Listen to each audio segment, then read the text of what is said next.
Hello, welcome back to the reading of the poem of the Man God, written by Maria Valtorta, Volume 3, Chapter 286, Part 1, From Ramoth to Gerasa. 26 September 1945.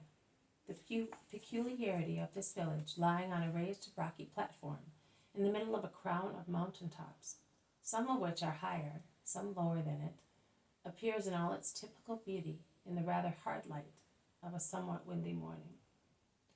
It looks like a huge granite tray, with buildings, little houses, bridges, fountains lying on it, for the amusement of a gigantic child.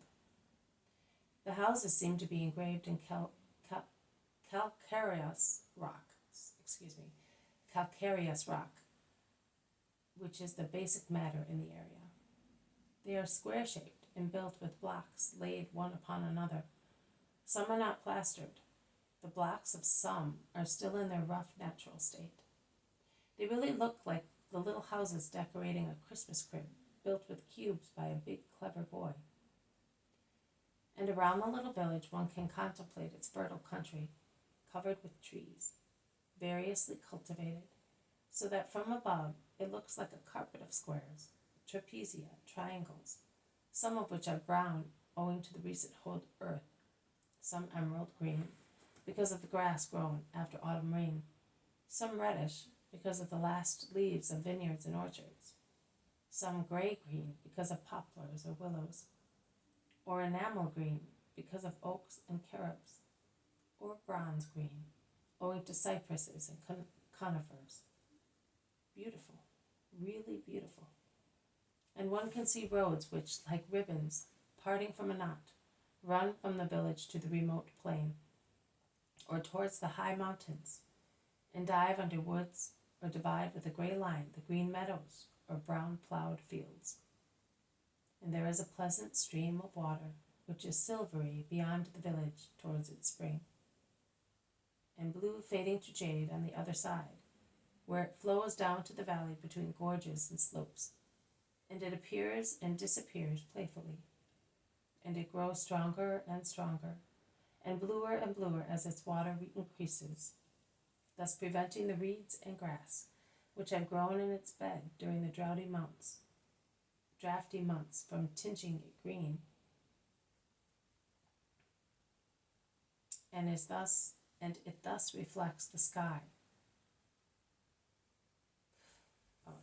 Which have grown in its bed during the droughty months, from tingeing it green, and it thus reflects the sky, after burying the stalks in its deep water. The sky is unreal, blue, a precious scale of deep enamel blue, without the least impure flaw in its wonderful texture. And the caravan sets off again, with the women still on horseback, because, as the merchant says, the road is very difficult after the village, and it is necessary to walk fast in order to get to Gerasa before night.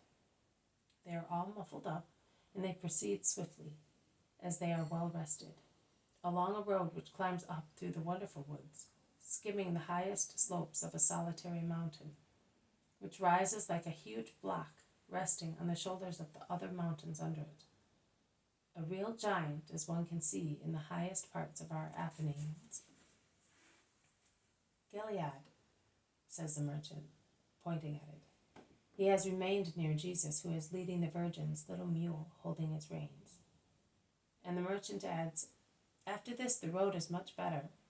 Have you ever been here? No, never. I wanted to come here in springtime, but I was rejected at Galgala. You? Rejected? How dreadful. Jesus looks at him and is silent. The merchant has taken Margiam up on his saddle, as the boy with his short legs was finding it difficult to keep up with the quick pace of the horses. And Peter is well aware that it is a quick pace. He is plodding along with all his might, imitated by the others, but he is always outdistanced by the caravan. He is perspiring, but is happy because he can hear Margiam laugh. He sees that Our Lady is resting and the Lord is happy. He puffs and blows while speaking to Matthew and his brother Andrew, who are left behind with him. And he makes them laugh, saying that if in addition to his legs he had wings, he would be happy that morning. He got rid of all loads, like the rest, tying the bags to the saddles of the women's mounts. But the road is really frightful, the stone being slippery with dew. The two Jameses with John and Thaddeus are more clever, as they are keeping up with the pace of the women's mules. Simon Zealot is speaking to John of Endor. Timaeus and Ramastius are also leading mules. At last, the worst of the road is over, and an entirely different scenery is displayed to their amazed eyes. The Jordan Valley has definitely disappeared. To the east, one's eyes rove over an imposingly wide tableland, where only a ripple of hills attempt to rise in order to interrupt the evenness of the landscape. I would never have thought that there could be any such thing in Palestine. It seems that after the rocky storm of mountains, the storm itself has calmed down and become petrified in a huge billow, which has been left hanging between the bottom level and the sky, with only one remembrance of its original fury in the tiny lines of hills, the foam of the crest solidified here and there, whilst the water of the billow has spread out over a wonderful and magnificent plain surface. And one reaches this bright, peaceful area through a last gorge, as wild as the abyss between two clashing billows, the last two waves of a sea storm, in the depths of which there is a fresh foaming torrent flowing westwards and coming from the east in a tormented, enraged way between rocks and waterfalls, in dire contrast with the remote peace of the huge tableland. The road will be good now. If you do not mind, I will give the order to stop, says the merchant. I am being guided by you, man. You know that. They all dismount and spread out along the slopes in search of wood to cook the food, and of water for their tired feet and parched throats.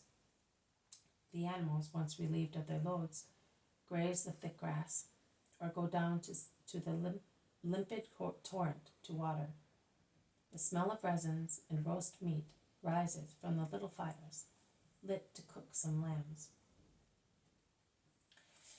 This has been a reading from the Poem of the Man God, written by Maria Valtorta, Volume 3, Chapter 286, Part 1, From Ramoth to Gerasa. Thank you for listening. I will see you tomorrow. May God bless you, and may peace be with you.